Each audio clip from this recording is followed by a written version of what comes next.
the more senior you go, the more people are going to kind of blow smoke or tell you things that they think you want to hear. I often advise really senior leaders, executives, there's a couple places where you might be able to get it. Number one, hopefully from your peers, but that can be tricky too, because there can be competition or politics or things, hopefully from your own manager. If you can't get it directly from your peers or your own manager, the team that reports to you, maybe. It all depends on the nature of your relationships, but those are three sources potentially. The more senior you go, the harder that's going to be to get.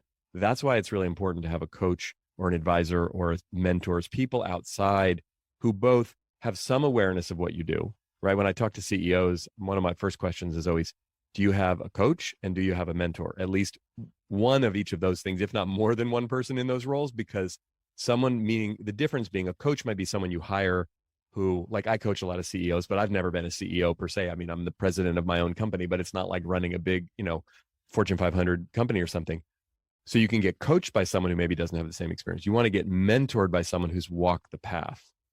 And both of those things, and ideally people that you respect, that you trust, who also know they can take the gloves off and really give you the feedback that you need, and you'll take it because that's necessary. And again, they say it's sort of lonely at the top or whatever all the cliches are, but the truth is there just aren't as many people that are going to tell you the truth, or that don't have an agenda, or that aren't in some way intimidated, and or just don't know what you're dealing with.